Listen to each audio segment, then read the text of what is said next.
Why don't you sit here? Bill can sit here. Okay. Well, thank you. Before we get started, I think there were some pioneers. Of course, we have the pioneers here on stage, but there were some other really important pioneers in the video we just saw, and a couple of them are here in the audience. So, Mitch Kapor, who is a regular at D, could you just stand up and wherever you are, there he is.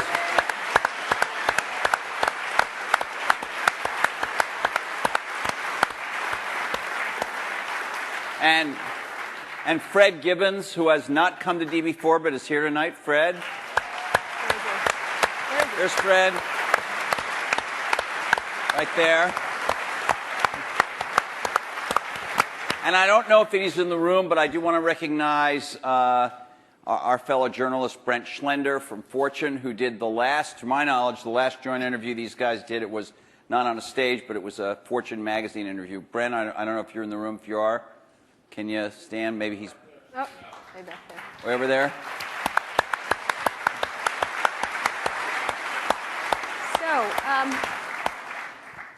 So let's get started. I wanted to ask, there's been a lot of like mano-a-mano catfight kind of thing in a lot of the blogs and the press and stuff like that. And we wanted to, the first question I was interested in asking is what you think each has contributed to the computer and technology industry, starting with you, Steve, for Bill, and vice versa. Well, Bill built the first software company in the industry. And I think he built the first software company before anybody really in our industry knew what a software company was, except for these guys. And that was huge. That was really huge. And the business model that they ended up pursuing turned out to be the one that worked really well, for the industry. Mm-hmm. So I think, but the biggest thing was Bill was really focused on software before almost anybody else had a clue that it was really the software. That's what I see. I mean, a lot of other things you could say, but that's the high order bit. And I think building a company is really hard, and it requires your greatest persuasive abilities to hire the best people you can and keep them at your company and keep them working, doing the best work of their lives, hopefully. And Bill's been able to stay with it for all these years. So, Bill, how about the contribution of Steve and Apple? Well, first I want to clarify, I'm not fake Steve Jobs.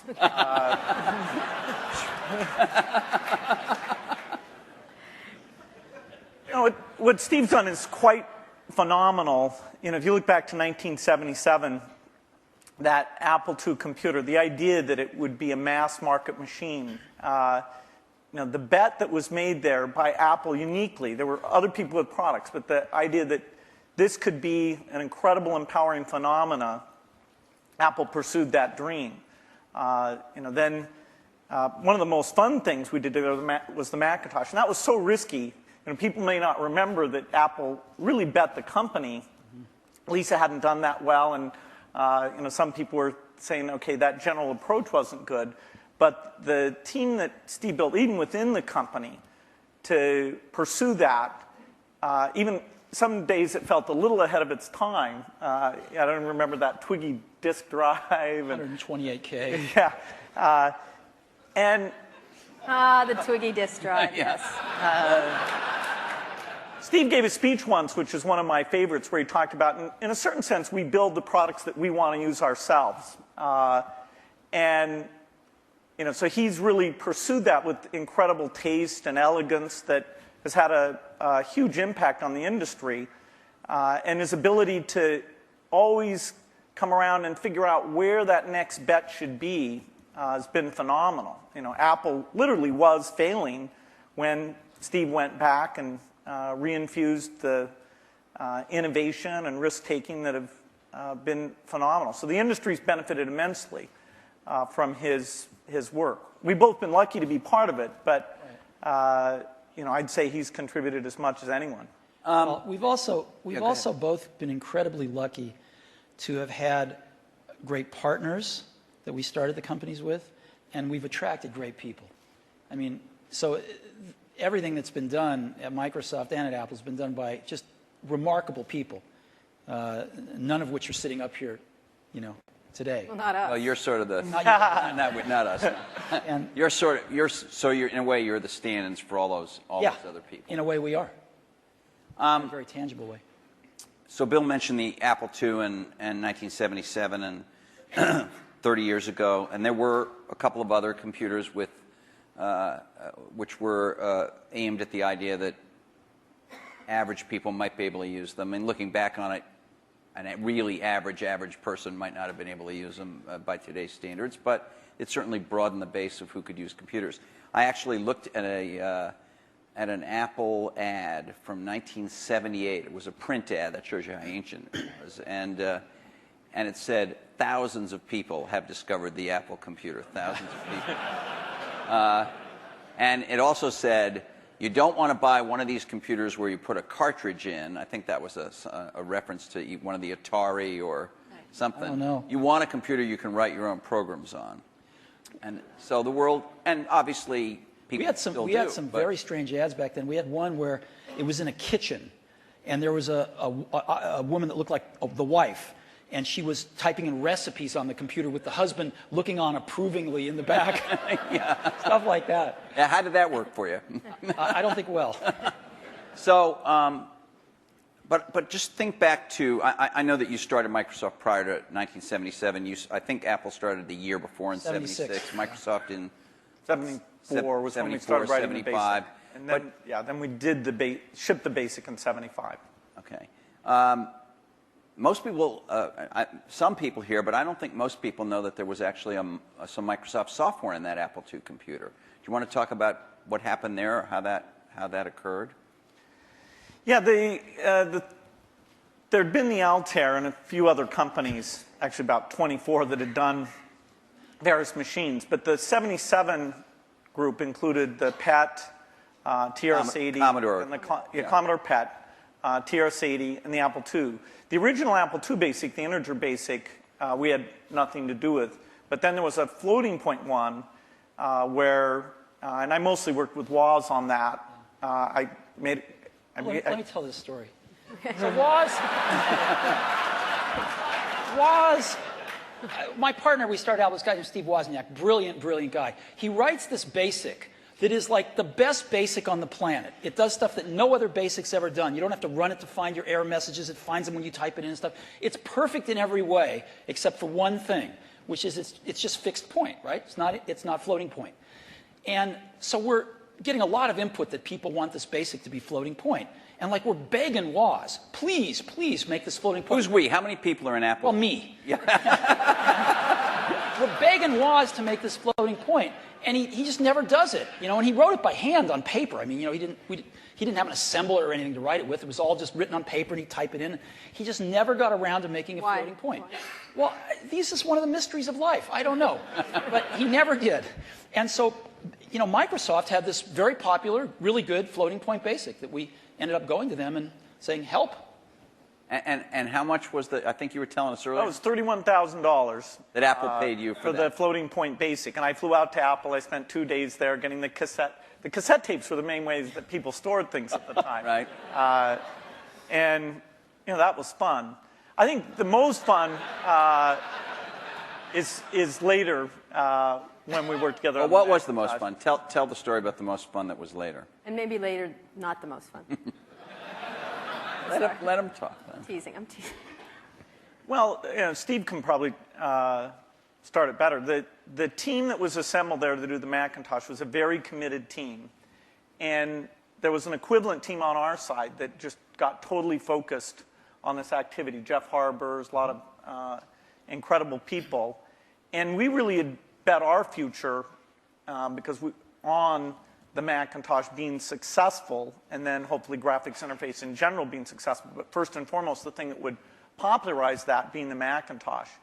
And so we were working together, the schedules were uncertain, the quality was uncertain, the price. When Steve first came up, it was going to be a lot cheaper computer than it ended up being, but that was fine. So you worked in both places, in both? Well, we were in Seattle, and we fly down there. But Microsoft, if I remember correctly, from what I read, wasn't Microsoft one of the few companies that were allowed to even have a prototype of the Mac at the time? Well, what's interesting, what's hard to remember now is that Microsoft wasn't in the applications business then. They took a big bet on the Mac because this is how they got into the apps business. I mean, Lotus dominated the apps business on the PC back then. Right. We had done just Multiplan, which was a hit on the Apple II. And then Mitch did an incredible job betting on the IBM PC. And 123 came in and, ruled that part of the business. So the question was, what was the next paradigm shift that would allow for an entry? WordPerfect, we had Word, but WordPerfect was by far the strongest in word processing, DBase, and database. And Word was that was a kind of a DOS text. All of these products I'm saying were DOS-based products. Because Windows wasn't in the picture at the time. Right. That's more in the early 90s that we get to that. And so we made this bet that the paradigm shift would be graphics interface, and in particular that the Macintosh would make that happen with 128K of memory, 22K of which was for the screen buffer, 14K was for the operating system. So it was 14K. Yeah. 14K. Yeah. The original Mac operating system was 14K. 14K that we had to have loaded when our software ran. So when the shell would come up, it had all the 128K. The OS was bigger than 14K. It was in the 20s somewhere. I see. So when we ship these computers now with a gigabyte, 2 gigabytes of memory, and nobody remembers 128K. I remember that. I remember paying a lot of money for computers with 128K in those days. So the two companies worked closely on the Mac project because you were maybe not the only, but the principal or one of the principal software creators for it, right? Is that right? Well, Apple did the Mac itself, but we got Bill and his team involved to write these applications. And we were doing a few apps ourselves. We did Mac Paint and Mac Draw and stuff like that. But Bill and his team did some great work. Now, in terms of moving forward, after you left and your company grew more and more strong, what did you think was going to happen to Apple after sort of the disasters that occurred after Steve left? Well, Apple's fate hung in the balance. We continued to do Macintosh software, and Excel, which Steve and I introduced together in New York City. That was kind of a fun event. That went on and did very well. But then, Apple just wasn't differentiating itself well enough from the higher volume platform. And meaning Windows, right? I mean, DOS and Windows. Okay, but especially Windows in the 90s began to take off. By 1995, Windows became popular. The big debate wasn't sort of Mac versus Windows. The big debate was character mode interface versus graphics mode interface. And when the 386 came and we got more memory and the speed was adequate and some development tools came along, that paradigm bet on GUI paid off for everybody who'd gotten in early and said, this is the way that's going to go. But Apple wasn't able to leverage its products. After the 512K Mac was done, the product line just didn't evolve as fast. Steve wasn't there as it needed to, and we were actually negotiating a deal to invest and make some commitments and things with Gil Amelio. And no, seriously. And Don't be mean. Don't be mean to him. I'm sorry? Just saying the word Gil Amelio, you can see him just. And so I was calling him up on the weekend and all this stuff. And next thing I knew, Steve called me up and said, "Don't worry about that negotiation with Gil Amelio. You can just talk to me now." And I said, "Wow." Gil was a nice guy, but he had a saying. He said, Apple is like a ship with a hole in the bottom, leaking water. And my job is to get the ship pointed in the right direction.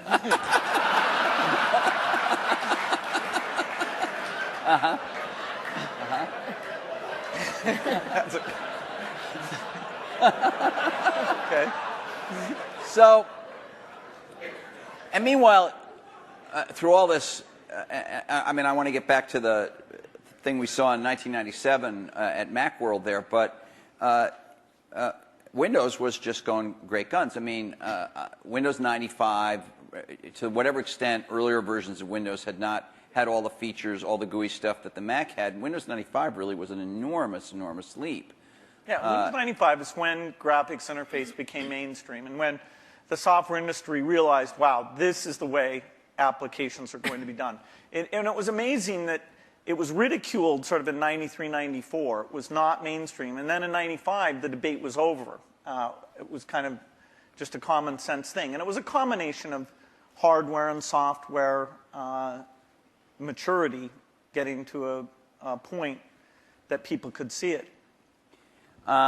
So I don't want to go through every detail, the whole history of how you came back, but Thank you. You had, but you in that video we all saw, you said you had decided that it was destructive to have this competition with Microsoft. Now, obviously, Apple was in a lot of trouble, and I presume that there was some tactical or strategic reason for that, as well as just wanting to be a nice guy, right? I mean, You know, Apple was in very serious trouble, and what was really clear was that if the game was a zero-sum game where for Apple to win, Microsoft had to lose, then Apple was going to lose. But that's, a lot of people's heads were still in that place. Why was that from your perspective? Well, a lot of people's heads were in that place at Apple, and even in the customer base, because, you know, Apple had invented a lot of this stuff, and Microsoft was being successful, and Apple wasn't, and there was jealousy and this and that. There was just a lot of reasons for it that don't matter. But the net result of it was there were too many people at Apple and in the Apple ecosystem playing the game of, for Apple to win, Microsoft has to lose. And it was clear that you didn't have to play that game, because Apple wasn't going to beat Microsoft. Apple didn't have to beat Microsoft. Apple had to remember who Apple was, because it had forgotten who Apple was. And so to me, it was pretty essential to break that paradigm. And it was also important that, you know, Microsoft was the biggest software developer outside of Apple developing for the Mac. And so, you know, it was just crazy what was happening at that time. And Apple was very weak. And so I called Bill up and we tried to patch things up. Yeah, and since that time, we've had a team that's fairly dedicated to doing the Mac applications. And they've always been treated kind of in a unique way so that they can have a pretty special relationship with Apple. And that's worked out very well. In fact, every couple years or so, there's been something new that we've been able to do on the Mac. And we have it's a great business for us. And it's actually, the relationship between the Mac development team at Microsoft and Apple is a great relationship. It's one of our best developer relationships. And do you look at yourself as rivals now today as this landscape has evolved? And we'll talk about the internet landscape and everything else and other companies that have come forward. But how do you look at yourselves in this landscape today? because you are competitors in certain ways, which is the American way, right? We watch the commercials. And you get annoyed at each other from Although, time you know to what? time. I have to confess, I like PC Guy better. Yeah, he's great. I like him. You know, the art of those Yes, commercials is not to be mean, but it's actually for the guys to like each other.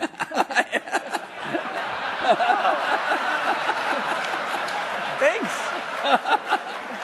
PC Guy is great. I like He's got a big heart. His mother loves him. His mother loves I'm him. telling you. I like PC Guy totally much better. Wow. I do. I don't know why. He's endearing. The other guy's a PC Guy is jackass. what makes it all work, actually. Yeah. All right. It's worth thinking about. So how do you look at I mean, yourselves? let me just ask you, Bill. Obviously, Microsoft is a much larger company. You're in many more markets, many more types of products than Apple is. You know, when you were running the company, or when Steve Ballmer is running the company, you think obviously about Google. You think about, I don't know, Linux in the enterprise. You think about lots of, I mean, Sony in the game area. How often is Apple on your radar screen at Microsoft in a business sense? Well, they're on the radar screen as an opportunity, and in a few cases like the Zune, that if you go over to that group, they think of Apple as a competitor. They love the fact that Apple's created a gigantic market, and they're going to try and come in and contribute something to that. And we love them because they're all customers.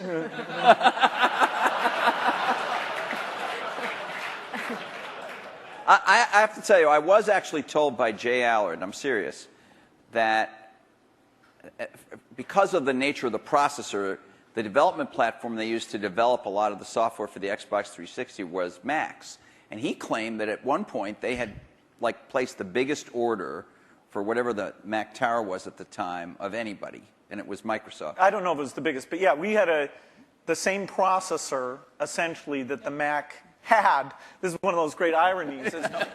They were switching away from that processor while the Xbox 360 was adopting it, but for good reasons, actually, in both cases, because we're not in a portable application, and that was one of the things that processor roadmap didn't have. But yes, we did. It shows pragmatism, but we try and do things that way. So that was the development system for the early people getting their software ready for the introduction of Xbox 360. And we never ran an ad on that. I see. Admirable restraint. That's wonderful. There were hundreds of them. Steve is so known for his restraint.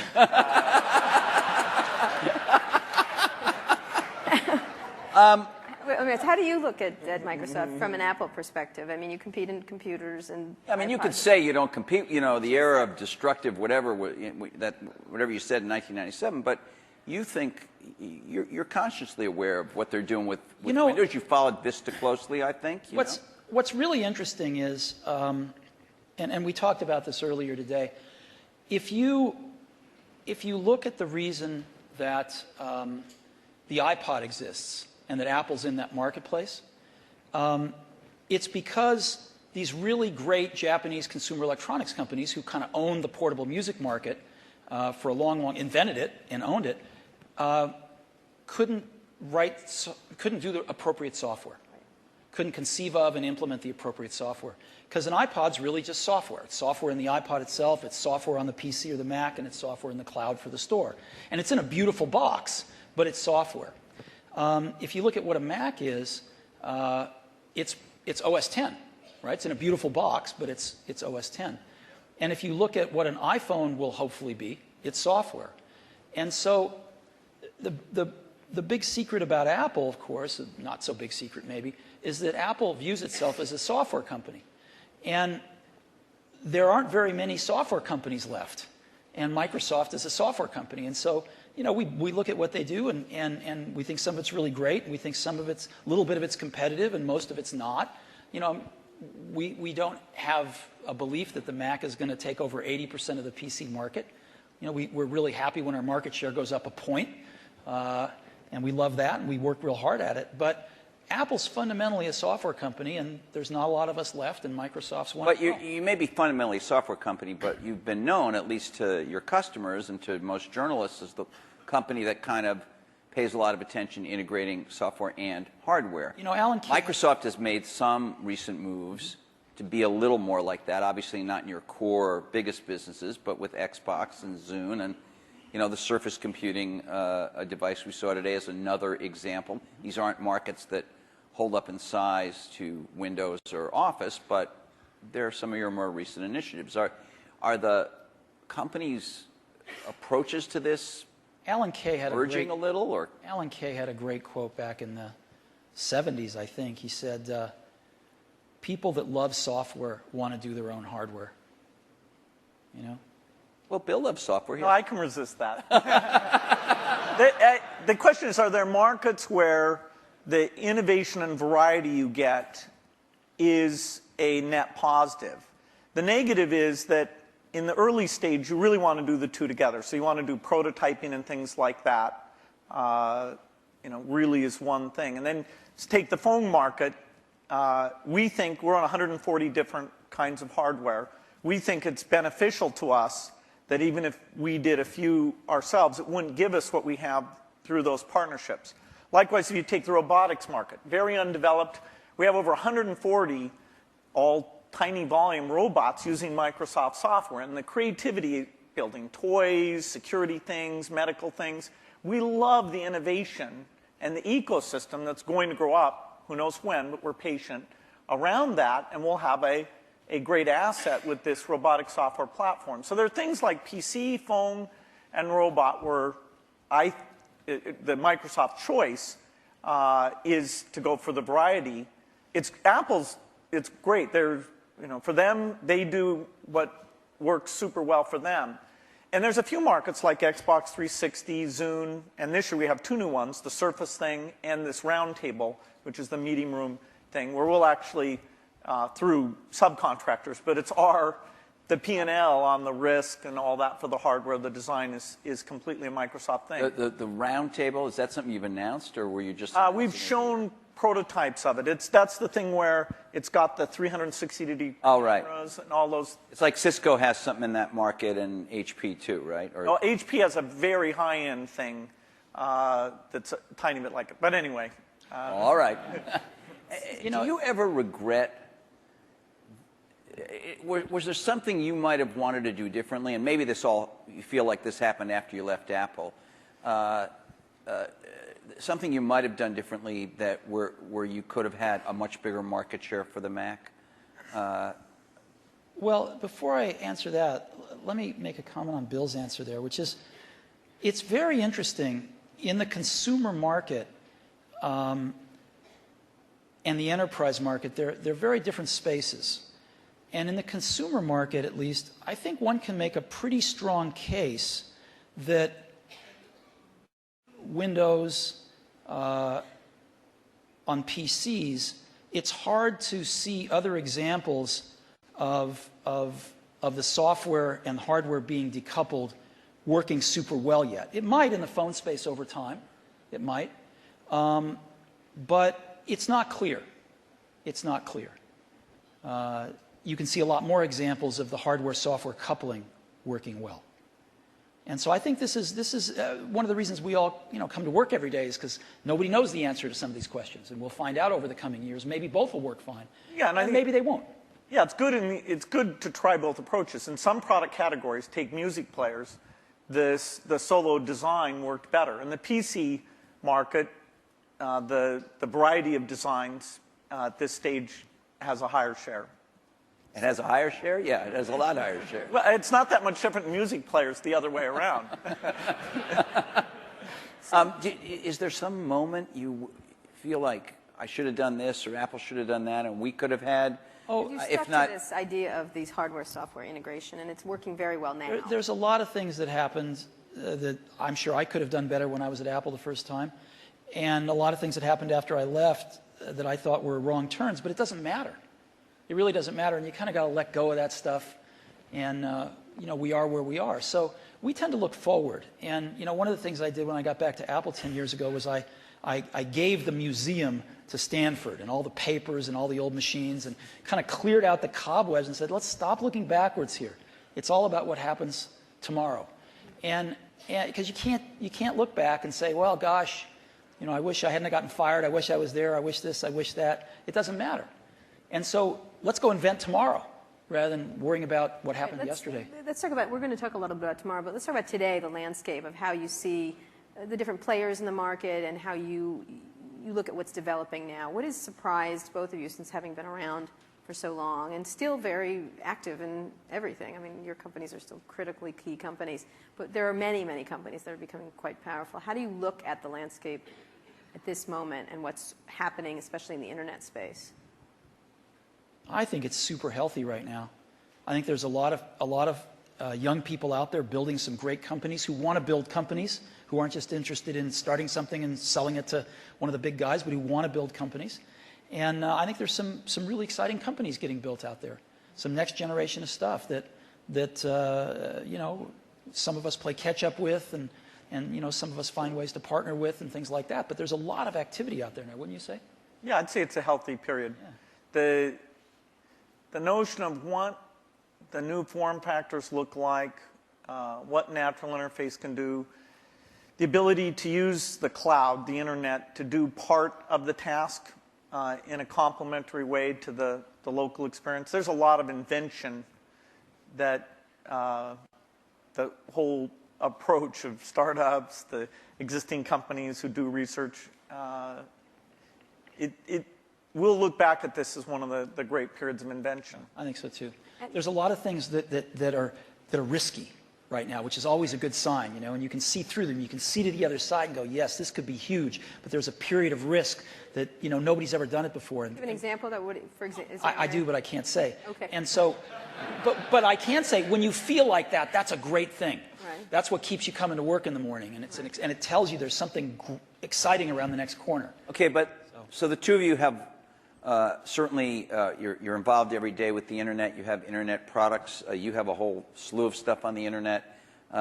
You have iTunes and .Mac and all of that. But on another level, you're the guys who represent the rich client, the personal computer, the big operating system and all that. And there is a certain school of thought, and I'm sure it's shared by some people in the room, that this is all migrating to the cloud, and you'll need a fairly light piece of hardware that won't have to have all that investment, all the kind of stuff you guys have done throughout your careers. So as much as people might think of you as rivals, one way to think of you as the two guys. We're both dinosaurs. Huh? We're both dinosaurs. Dinosaurs or whatever. I can talk about that? No. Seriously, is there in 5 years? In 5 years, is the personal computer still going to be the linchpin of all this stuff? Well, you can say that it'll be predicted that it won't be. The network computer took us over about, 5 years ago, we disappeared. Remember the single function computer? There was somebody who said that these general purpose things are kind of a dumb idea. That took us over. The mainstream is always under attack. The thing that people don't realize is that you're going to have rich local functionality. I mean, at least our bet. As you get things like speech and vision, as you get more natural form factors, it's a question of using that local richness together with the richness that's elsewhere.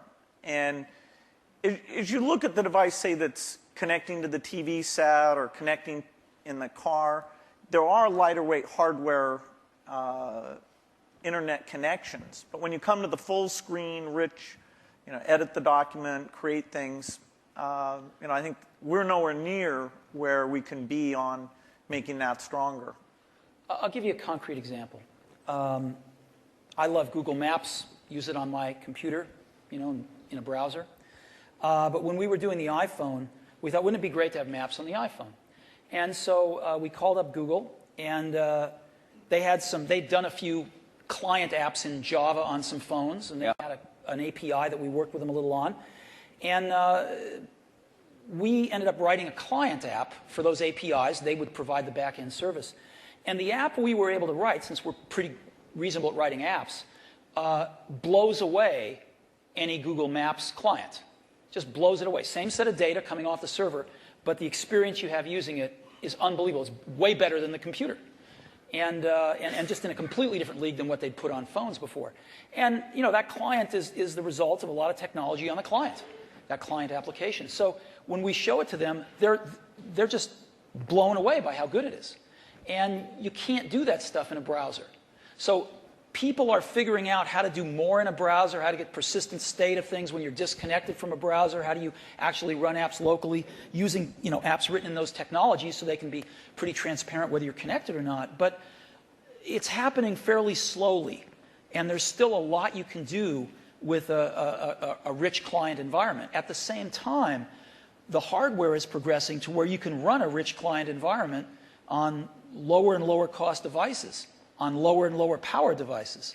And so there's some pretty cool things you can do with clients. So so you're saying rich clients still matter, but maybe I misunderstood you, but your example was about a rich client that is not a personal computer as we have thought of a personal computer. What I'm trying to say is I think the marriage of some really great client apps with some really great cloud services is incredibly powerful, and right now can be way more powerful than just having a browser on the client. You're talking about a software company being a software and services company rather than a... I'm saying the marriage of these services plus a more sophisticated client is a very powerful marriage. Bill, architecturally, the question is, do you run just in the cloud and all you have down locally is the browser? And that is the same question for the phone as it is for the full screen device. There'll always be different screen sizes because these are, the 5-inch screen does not really compete with the 20-inch screen does not compete with the big living room screen. Those are things that there'll be some type of computing behind all of those things, all connected to the internet. But the idea that locally you have the responsiveness of immediate interaction without the latency or bandwidth limitations that you get if you try and do it all behind, that's what leads to the right balance. What does that device look like in 5 years? What would be your principal device? Is there one, or? Is it a, I think you use, I could be wrong, I think you carry a tablet. Right. Right. Which has not necessarily stormed the world yet. Yeah, this is like Windows 1992, I think. That is, I'm unrepentant on my belief. Okay.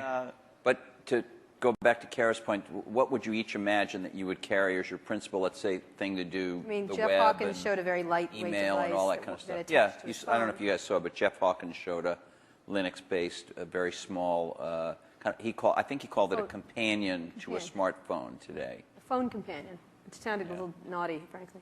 It doesn't matter, you weren't there, but what would you think each would be? I assume you carry a tablet PC. I don't know what brand it is. Maybe you change them up. I don't know. You obviously carry a MacBook Pro, I would guess, or a MacBook. Yeah, well, and an iPhone. And an iPhone. You have one? I do. Right here? Yes. Well, he has when he took it out before. Really? Sorry. He flashed his iPhone earlier today. Anyway, go ahead. So what is your device? What's your device in 5 years that you rely on the most? I don't think you'll have one device. I think you'll have a full-screen device that you can carry around, and you'll do dramatically more reading off of that. Yeah, I mean, I believe in the tablet form factor. I think you'll have voice. I think you'll have ink. You'll have some way of having a hardware keyboard and some settings for that. And then you'll have the device that fits in your pocket, which the whole notion of how much function should you combine in there. You know, there's navigation computers, there's media, there's phone. Technology is letting us put more things in there, but then again, you really want to tune it so people know what they expect. So there's quite a bit of experimentation in that pocket-sized device. But I think those are natural form factors, and that we'll have the evolution of the portable machine and the evolution of the phone will both be extremely high volume, complementary. That is, if you own one, you're more likely to own the other. And then at home, you'd have a setup that they all plug into? Well, at home, you'll have your living room, which is your 10-foot experience, and that's connected up to the internet. And there you'll have gaming and entertainment. And there's a lot of experimentation in terms of what content looks like in that world. And then in your den, you'll have something a lot like you have at your desk at work. You know, the view is that every horizontal and vertical surface will have a projector, so you can put information. You know, your desk can be a surface that you can sit and manipulate things. Can I please have a room in my house that doesn't have a screen and a projector in it? The bathroom. Well, That's the perfect place for it, actually. so what's your 5-year outlook at the devices you'll carry? You know, it's interesting. The PC has proved to be very resilient. Because as Bill said earlier, I mean, the death of the PC has been predicted every few years. And here, when you're saying PC, you mean personal computer in general, not just Windows PCs. I mean personal computer in general. Okay. And you know, there was the age of productivity, if you will, you know, the spreadsheets and word processors, and that kind of got the whole industry moving. And it kind of plateaued for a while, was getting a little stale, and then the internet came along, right? And everybody needed more powerful computers to get on the internet. Browsers came along, and it was this whole internet age that came along, access to the internet. And then some number of years ago, you could start to see that the PC, that was taken for granted. Things had kind of plateaued a little bit, and innovation-wise at least. And then I think this whole notion of the PC, we called it the digital hub, but you can call it anything you want, sort of the multimedia center of the house, started to take off with digital cameras and digital camcorders and sharing things over the internet and kind of needing a repository for all that stuff. And it was reborn again as sort of the hub of your digital life.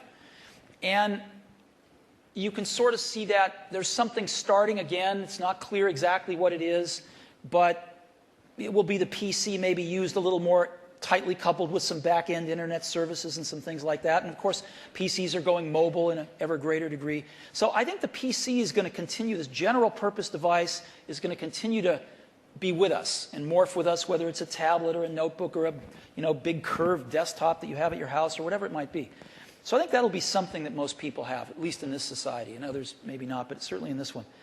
But then there's an explosion that's starting to happen in these, what you call post-PC devices, right? And you call the iPod one of them. There's a lot of things that are not... You can get into trouble for using that term. I want you to know that. What? I'm kidding. Post-PC devices. Why? People write letters to the editor. They complain about it. Anyway, go ahead. Okay.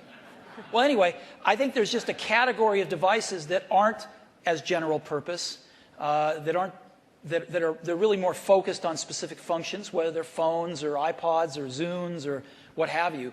And I think that category of devices is going to continue to be very innovative, and we're going to see lots of them. Give me an example of what that would be. Well, an iPod is a post-PC device. A phone is a post-PC device.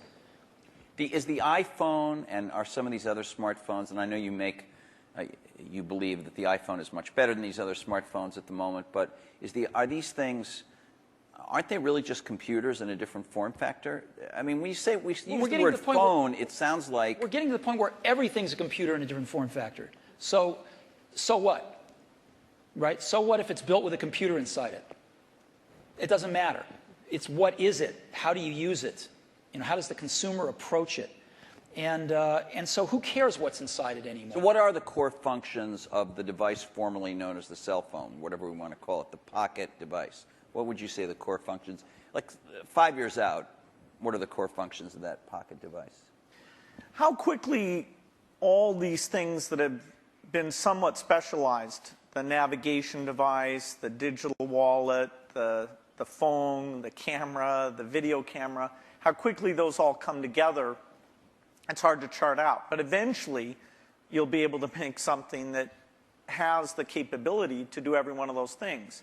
And yet, given the small size, you still won't want to edit your homework or edit a movie on the screen of that size. And so you'll have something else that lets you do the reading and editing and those things. Now, if we could ever get a screen that would just roll out like a scroll, then you might be able to have the device that did everything. Well, in the very first D conference, we had these guys from E-Ink here. Yeah. I'm sure you've both talked to them.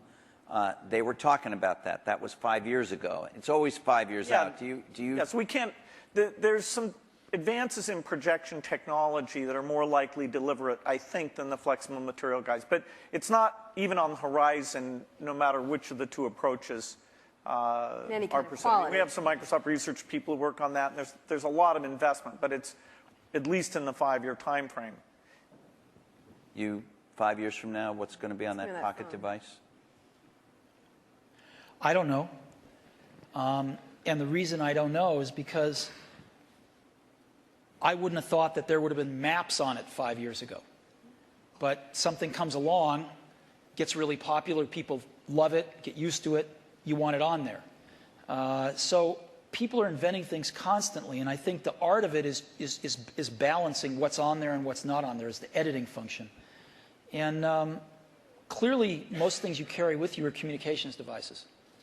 You want to do some entertainment with them as well, but they're primarily communications devices, and that's what they're going to be. Outside of the computing area, what are the exciting areas in the internet space at all that you're looking at that you find that's interesting to each of your companies and in general for you? Any kind of social networking, any kind of the wikis, those kind of things we've talked about in the past today, essentially.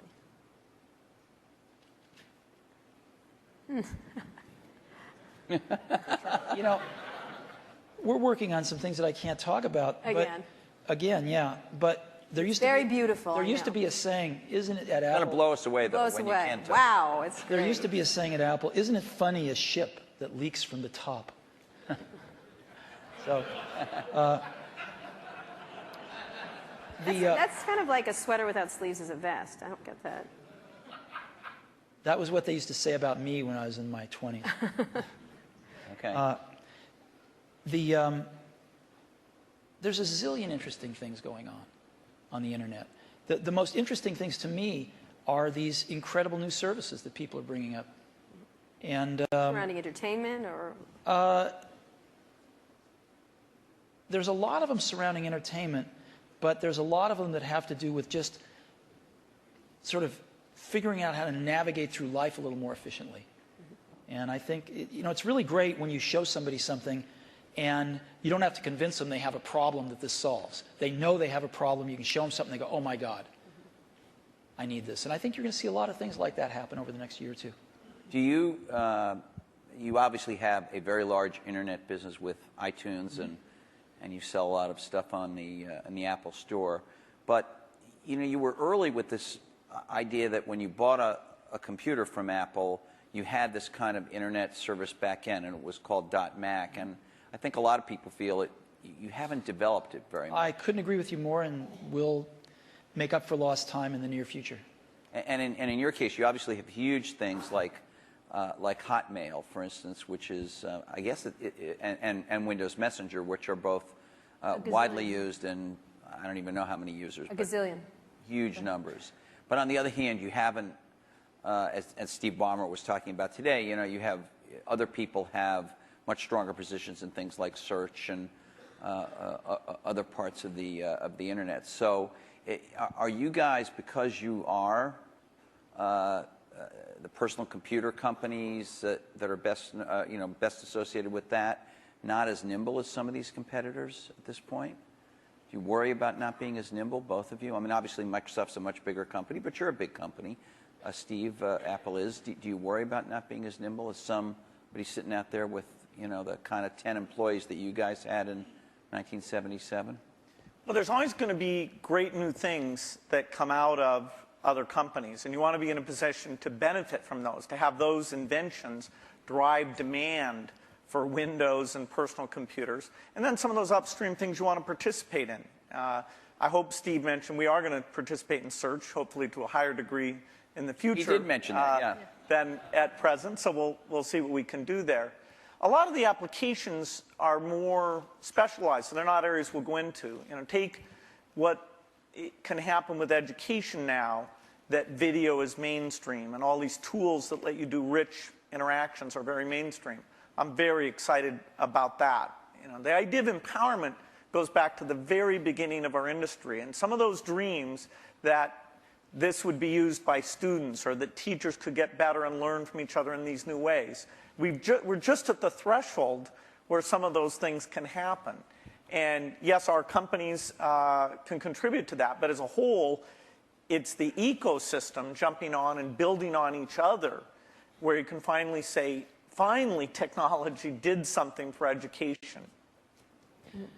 See, I look at this a little bit differently, which is we're not trying to do a lot of this stuff because it's not what we do. We don't think one company can do everything. So you've got to partner with people that are really good at stuff. Like, we're not, maybe Microsoft is great at search. We're not. We're not trying to be great at search. So we partner with people that are great at search. And we don't know how to do maps on the back end. We know how to do the best maps client in the world, but we don't know how to do the back end. So we partner with people that know how to do the back end. And what we want to do is be that consumer's device and that consumer's experience wrapped around all this information and things we can deliver to them in a wonderful user interface, in a coherent product. And so in some cases, we have to do more work than others. In the case of iTunes, there wasn't a music delivery service that was any good, and we had to do one, so we'll do one. But in other cases, there's companies doing a way better job because we're not as good at this stuff as other people are, and we'd love to partner with them.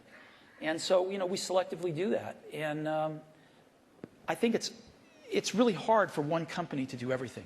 Let's talk about entertainment. Life's complex. You're both in the entertainment world. Entertainment is important to both your companies. For yours, music right now, and as you get into Apple TV, Microsoft has been within the Hollywood area. Where do you see that going in the era of YouTube? We've had a couple of network people here talking about changes that are happening in Hollywood and everything else. What is happening now to entertainment delivery, and where do you all play? Because you'll be the delivery mechanism in one way or the other for most people. Well, the big milestone is where the delivery platform is the internet, and so you bring the richness and the interactivity. I think you can get a little bit of a glimpse of the future of TV more from looking at community type things like Xbox Live, where people are talking to each other, finding friends, watching things together, talking about those things. That, as you map that onto genres like educational shows or sports shows or watching the Olympics or the elections, that ability to navigate becomes very, very powerful. And we're not an entertainment company. Yes, we do Halo, which is this big video game, but by and large, we're a platform.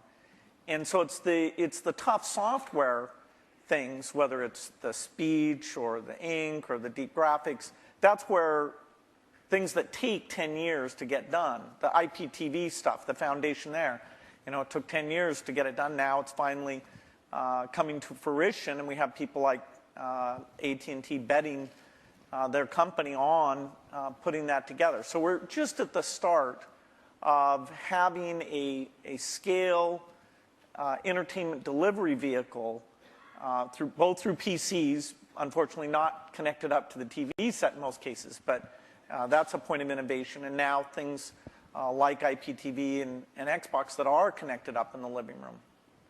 Steve, you were today, Bill, you weren't here, but Steve showed a new function of Apple TV that brings YouTube directly to the TV. Is there going to be more of that from you? Do you see yourself, the way Bill says, as an enabler of entertainment? Or, well, I mean, putting aside your Disney role, but your Apple I mean, role. I think people want to enjoy their entertainment when they want it and how they want it, on the device that they want it on. So ultimately, that's going to drive the entertainment companies into all sorts of different business models. And that's a good thing. I mean, if you're a content company, that's a great thing. More people wanting to enjoy your content more often in more different ways, that's why you're in business. But the transitions are hard sometimes. And the music industry, it turned out that the internet got fast enough to download songs pretty easily. There was no legal alternatives, and maybe they made some bad choices in how they reacted to that. But they're still trying to make the transition to a very different way of doing business or ways of doing business while they're under attack from piracy. And we can all highlight some of the mistakes that have been made, but still, it's a tough job. And Hollywood, I think, has watched what's happened in music, learned some things to do, some things not to do. But they're still trying to map this out. How do they make some of these transitions, some new business models, different platforms, allowing their customers way more freedom on when they want to watch stuff and how they want to watch it. And I think there's a tremendous amount of experimentation and thought going on that's going to be good. That's going to be really good if you're a content owner. Can I ask about the user interface of the personal computer for a minute? Vista has just come out, which is your best version of Windows you've done, has some UI improvements in it. You're about to do yet another version of the Mac OS called Leopard in the fall, which, from what you've shown publicly, at least so far, has some improvements. But fundamentally, these are still the kind of file icon, folder icon, drop-down menu. I know I'm minimizing. There's a lot of other things. There's gadgets and widgets and all kinds of other cool things in there now. But you can see that it's still all built on what you started with, what Xerox did research on. Is there in the offing in the next 4 or 5 years, is it possible there's a new paradigm for organizing the user interface of the personal computer? Let's leave cell phones and things out for a minute, but just the personal computer, Bill. One of the things that's been anticipated for a long time is when 3D comes into that interface. And there was a lot of experimentation, sites on the internet where you'd kind of walk around and meet people. But in fact, the richness, the speed, it just didn't sustain itself. Now we're starting to see with some of the mapping stuff, a few of the sites, that the quality of that graphics, the tools and things are getting to the point where 3D can really come in. So I definitely say that when you go to a store, bookstore, you'll be able to see the books lined up, the way you might be interested in, or lined up the way they are in the real store. So 3D is a way of organizing things, particularly as we're getting much more media information on the computer, a lot more choices, a lot more navigation than we've ever had before. And we can take that into this communications world where the PC is playing a much more central role, kind of taking over what was the PBX, sort of one of the last mainframes in the business environment. That'll be a big change that'll come to it. And as we get natural input, that'll cause a change. And what about this multi-touch stuff? It's really interesting. Obviously, Steve showed some of it on the iPhone when he introduced the iPhone. Steve Ballmer today showed a bunch of it with the Surface computing device. It happens, although it's not part of our program, that HP, which is a sponsor of this conference, has a multi-touch sort of display over here out in the foyer. Will this make its way that Minority into, Report, this kind of thing? Yeah, will this make its way into, maybe you call it direct manipulation of objects with your hands and your fingers. Will this make its way into mainstream, let's say, laptop computers as a new UI or an additional part of the UI, or is that just a well, but go beyond the laptop. Specialized devices? Vision, software is doing vision. And so, imagine a game machine where you just can pick up the bat and swing it, or the tennis racket and swing it. Yeah, we have one of those. Yeah, No, that's the Wii. not it. You can't pick up your tennis racket Oh, I see what you mean, and yeah. swing it. Right. You can't sit there with your friends and do those natural things. That's a 3D positional device. This is video recognition. This is a camera seeing what's going on. And, in a meeting, like you're on a video conference, you don't know who's speaking when they're audio only, things like that. The camera will be ubiquitous. Now, of course, we have to design it in a way that people's expectations about privacy are handled appropriately. But software can do vision, and it can do it very, very inexpensively. And that means this stuff becomes pervasive. You don't just talk about it being in a laptop device. You talk about it being part of the meeting room or the living room or... But on the laptop, the way that, maybe I'm wrong. Maybe this is what we have is great, and we don't need any new big radical change. But when I turn on my laptop, whether it's my Vista laptop or my Mac laptop, it's there have been improvements, but it's a lot like it was 10 years ago. It's much better. The graphics are better and all that. You talked about that radical change. You have the mouse. For both your companies. You have the icons you move around. You have and you talked about what a big gamble it was in '84 to do that and then follow on with Windows. We still essentially have that approach, and I'm just wondering, is that going to change? Touch, ink, speech, vision, those things come in, but they don't come in as a radical substitute. I think you're also underestimating the degree of evolution because you've lived with it year by year. Say we'd sent you away for 10 years and you came back and you said, wow, there's a search paradigm, and that's more at the center of how you find these things. There's tagging, that's more at the center of how you find these things. The evolution is a very good thing. In fact, even in that evolution, the stuff we did with Office, there's this balance you strike where when you make a change, in that case the ribbon, you're going to have some users who feel like, oh, geez, I have to spend a little bit time to be brought along to that. But there has been good evolution. But these natural interface things are the revolutionary change, and they'll be very revolutionary. That together with the 3D that I talked about. Steve? I know you're working on something. It's going to be beautiful. We'll see it soon. Yeah, you can't talk about it, but Bill discusses all his secret plans. You don't discuss any of them. I know. It's not fair, but it's, I think the question is a very simple one, which is how much of the really revolutionary things people are going to do in the next 5 years are done on the PCs, or how much of it is really focused on the post-PC devices. And there's a real temptation to focus it on the post-PC devices because it's a clean slate, and because there are more focused devices, and because they don't have the legacy of these zillions of apps that have to run in zillions of markets. And so I think there's going to be tremendous revolution in the experiences of the post-PC devices. And the question is how much to do in the PCs. And I'm sure Microsoft is. We're working on some really cool stuff. But some of it has to be tempered a little bit because you do have, these tens of millions in our case, or hundreds of millions in Bill's case, users that are familiar with something that, they don't want a car with 6 wheels. They like the car with 4 wheels. They don't want to drive with a joystick. They like the steering wheel. And so, you have to, as Bill was saying, in some cases you have to augment what exists there, and in some cases you can replace things. But I think the radical rethinking of things is going to happen in a lot of these post-PC devices. I'm going to ask a more personal question. We have just a minute before we're going to open up for questions.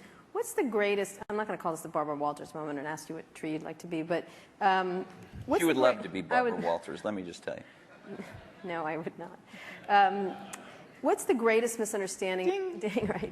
But thank you, Steve. About your relationship. I mean, you're obviously going to go down in history as history books already said kind of thing. But what's the greatest misunderstanding between your relationship and about each other? What would you say would be this idea of catfight, this idea of which one of the many? Well, we've kept our marriage secret for over a decade now. Canada. That trip to Canada. Mm-hmm.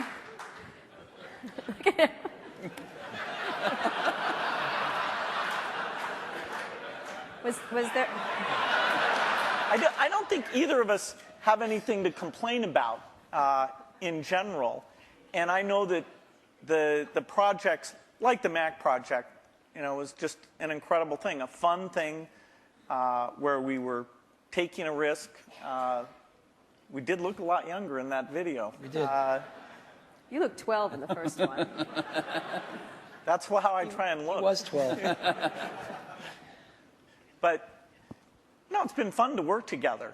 And I actually kind of miss some of the people aren't around anymore. People come and go in this industry. It's nice when somebody sticks around and have some context of all the things that have worked and not worked. And the industry gets all crazy about some new thing.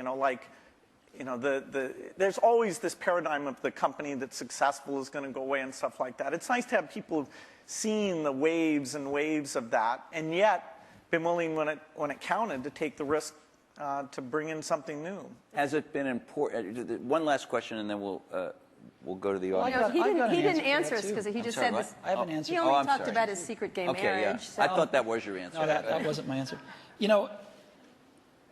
When Bill and I first met each other and worked together in the early days, generally we were both the youngest guys in the room, right? Individually or together. I'm about 6 months older than he is, but roughly the same age. And now, when we're working at our respective companies, I don't know about you, but I'm the oldest guy in the room most of the time. And that's why I love being here. And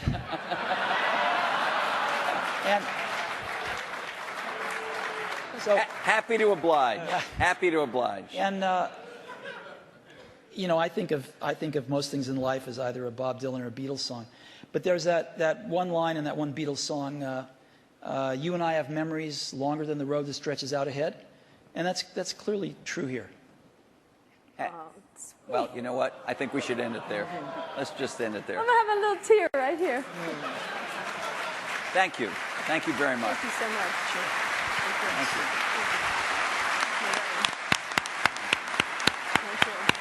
I think there's some questions. We're going to ask you questions. Sit down. Oh, standing O. Thanks. Have we ever had a standing O here? No.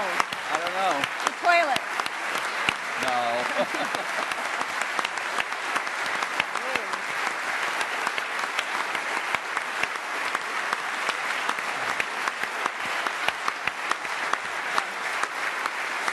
Whoa. You handled this pretty well. Very good. Great. Wow. Okay, so some audience questions. Questions. Can we have the lights? Roger Mackey Roger. from Elevation Partners. Hey guys, that was incredible. Thank you very much. We've got a big election coming up next year. I'm curious if there are any issues that you see in Silicon Valley that we all ought to be focused on communicating effectively to the next potential president of the United States. That is any common ground that we share, because it's weird. You don't actually hear any issues that people are talking about right now, and I'm curious if you guys have any in mind. Well, certainly education is one that I'd put at the top of the list. Are there technological solutions right now that they could do something about, or is that just sort of like... No, technology is going to be helpful and more, but the way that teachers are measured and made excellent, the way that the high schools are designed, the expectations they have, it's not just a pure technology thing. It's more an institutional practice where the opportunity is. And there should be a lot of debate about the different ways of doing that. Steve? Boy, we've got some pretty big problems, and I think most of them are much bigger than anything Silicon Valley can contribute right now to solve, so hopefully some of those will get solved. I also think we underestimate how much all of our industry depends on stability.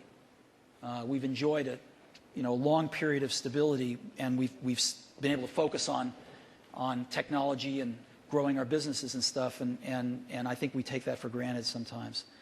One of the more interesting areas that we all suffer from, of course, is in the area of energy dependence. And there's a lot of work going on, I know, a lot of investing going on anyway. I don't know if the results are there, but a lot of investing going on in alternative energy, and maybe Silicon Valley can play a small role in some of that stuff too. Are you guys investing in that area, personally, or? Some. Which might be a lot. And you? Exactly. $1 billion here or there. Steve? Steve, Are you investing in that area? No. Or just a Prius? Okay. Or something like Yeah, that? just appreciating it. Over there? Hi, Don Eklund, Sony Pictures. My question is really, at what point is there too much diversity? It was talked about a few times in the discussion, the fact that now microprocessors are very low cost, memory's low cost, software is ubiquitous. But my life has been made better by standards like coding standards, network standards, and it seems like we're reaching a point where diversity is starting to take hold to a point where we're not going to be able to have the kinds of convergence devices that I think everyone would really be able to appreciate. And I'm wondering, is this going to be like healthcare or mass transit, where you just can never put it back in the bottle again? And I'd like to get your perspective on that. If there's still an opportunity to have some grand convergence devices that can really simplify people's lives and enrich their lives. Steve? Well, I think Bill and I would agree that we can get it down to 2. No, I think it's hard to limit imagination and innovation. I think there's always going to be a bunch of new great things, and I think that's part of what we put up with to get the innovation. We put up with a little bit of aggravation to get the innovation. And I think the marketplace is awfully good at allowing diversity when it should, and then getting rid of it when it shouldn't. And then letting it come back sometimes. Yeah. Well, not, yeah. I mean in terms of standards and things. The internet standards have been incredibly powerful. Video formats, things like this.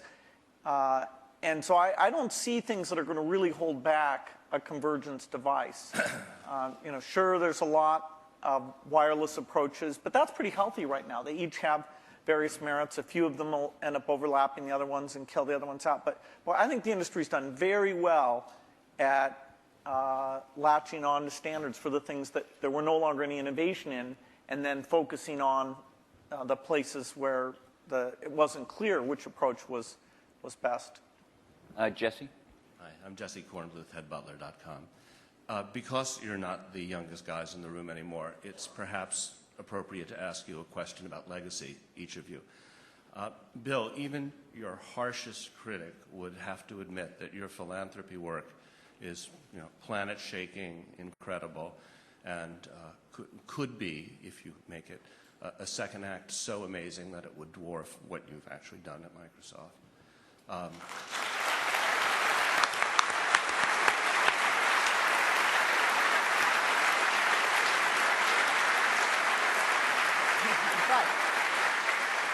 If you had to choose a legacy, what would it be? And Steve, do you look at Bill and you think, gee, that guy is so lucky. He had a company so rich with talent that he didn't have to personally, come in every day and save it. And, I wish I had the opportunity. Okay, he's not going to answer that one. Bill? Well, the most important work I got a chance to be involved in, no matter what I do, is the personal computer.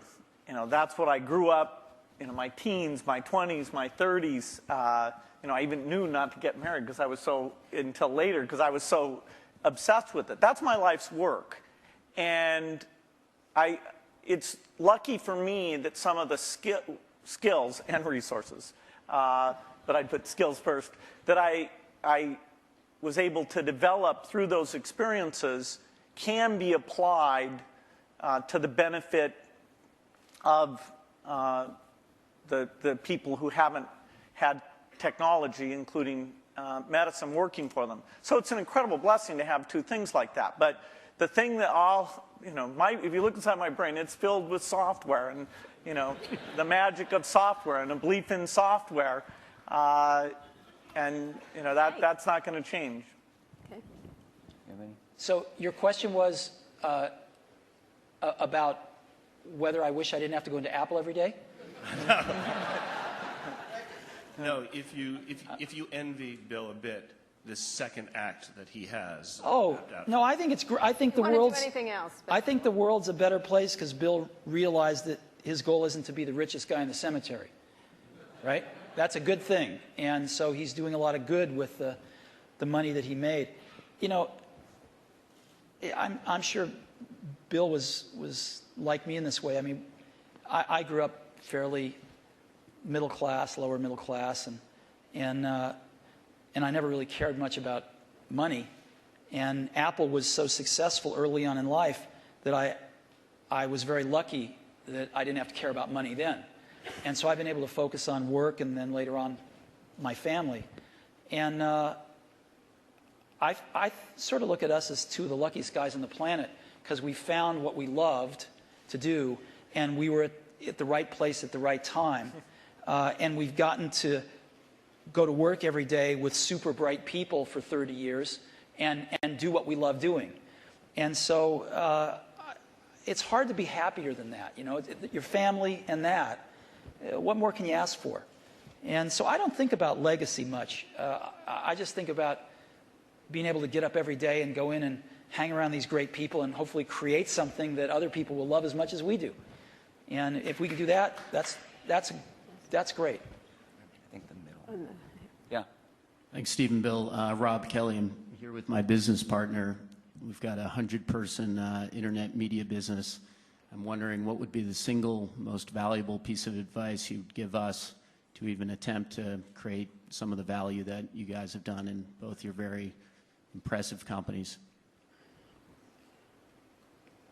I think actually, maybe in both cases, correct me if I'm wrong, the excitement wasn't really seeing the economic value. Even when we wrote down at Microsoft in 1975, a computer on every desk and at every home, we didn't realize, and we'll have to be a big company. Every time I thought, oh God, can we double in size? Geez, can you manage that many people? Will that feel fun still? And so every doubling was like, okay, this is the last one. And so the economic thing wasn't at the forefront. The idea of being at the forefront and seeing new things and things we wanted to do and being able to bring in different people who are fun to work with, eventually with a pretty broad set of skills, and figuring out how to get those people, those broad skills, to work well together has been one of the greatest challenges. I've made more of my mistakes in that area maybe than anywhere, but eventually getting some of those teams to work very well together. So it's, I think it's a lot about the people and the passion, and it's amazing that the business worked out the way that it did. Yeah. People say you have to have a lot of passion for what you're doing, and it's totally true. And the reason is because it's so hard that if you don't, any rational person would give up. It's really hard. And you have to do it over a sustained period of time. So if you don't love it, if you're not having fun doing it, and you don't really love it, you're going to give up. And that's what happens to most people, actually. If you really look at the ones that ended up, being successful, unquote, in the eyes of society and the ones that didn't, oftentimes it's the ones that are successful loved what they did so they could persevere when it got really tough. And the ones that didn't love it quit because they're sane, right? Who would want to put up with this stuff if you don't love it? So it's a lot of hard work, and it's a lot of worrying constantly. And if you don't love it, you're going to fail. So you got to love it. You got to have passion. And I think that's the high order bit. The second thing is you've got to be a really good talent scout, because no matter how smart you are, you need a team of great people, and you've got to figure out how to size people up fairly quickly, make decisions without knowing people too well, and hire them, and see how you do and refine your intuition, and be able to help build an organization that can eventually just build itself, because you need great people around you. Thank you. Liz Beyer, question, I guess it's historical curiosity. You approach the same opportunity so very differently. What did you learn about running your own business that you wished you had thought of sooner or thought of first by watching the other guy? Well, I'd give a lot to have Steve's taste. He has natural, not a joke at all. I think in terms of intuitive taste, both for people and products. We sat in Mac product reviews where there were questions about software choices, how things would be done, that I viewed as an engineering question, and that's just how my mind works. And I'd see Steve make the decision based on a sense of people and product that it's even hard for me to explain. The way he does things, it's just different. And I think it's magical. And in that case, wow.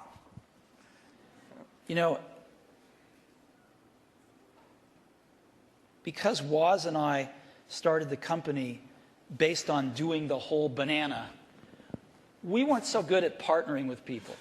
And, actually, the funny thing is, Microsoft's one of the few companies we were able to partner with that actually worked for both companies. And we weren't so good at that, as where Bill and Microsoft were really good at it, because they didn't make the whole thing in the early days. And they learned how to partner with people really well. And I think if Apple could have had a little more of that in its DNA, it would have served it extremely well. And I don't think Apple learned that until, a few decades later. Last question. Is there? This over here. I'm sorry. Over here. Yeah, hi. Charlie Brenner from Fidelity Investments. In our financial services industry, we are focusing very strongly on aging and retiring baby boomers, a huge demographic. We're not that old. Oh, no, I wasn't. The question is different from what it sounds like it's going to be. But most of the innovation that we see coming from computer and internet companies is kind of youth-oriented. And I'm just wondering if there are activities going on in your companies acknowledging what's going to be happening generationally. Not true. I'll give you one example. So we started building in video cameras into almost all our computers a few years ago. And the response by people of all ages, but in particular seniors, has been off the charts, because they're buying these things now, and they're buying them for their grandkids, their sons and daughters with their grandkids, so they can stay in touch with their grandkids, and they're video conferencing more than younger people are. And it's incredible what this has done. So that's just one simple example, but there's like dozens of them that have clicked with seniors that are living independently that want to stay in touch with extended families and do other things like that. Yeah, I think that it's a very good point when you look at the size of the market. And that's partly why it's great that there are all these companies out there who can see, okay, what would you do for seniors? I think natural user interface is particularly applicable here, because the keyboard, we're sort of warped in that we grew up using the keyboard, and so it's extremely natural to us. But things like, and that's partly why when we showed the Surface computer, I showed it privately to a bunch of CEOs a couple weeks ago, I was kind of stunned by how blown away they were. But their ease of navigation is just not the same. And when they saw that, the idea that they could organize their photo album, it meant more to them than it did to me. I'll give you another example. We've got a little shy of 200 retail stores now. And one of the things the stores are doing is personal training now. It's called one-to-one. And we are up to now a run rate of 1 million personal training sessions. They last an hour per year.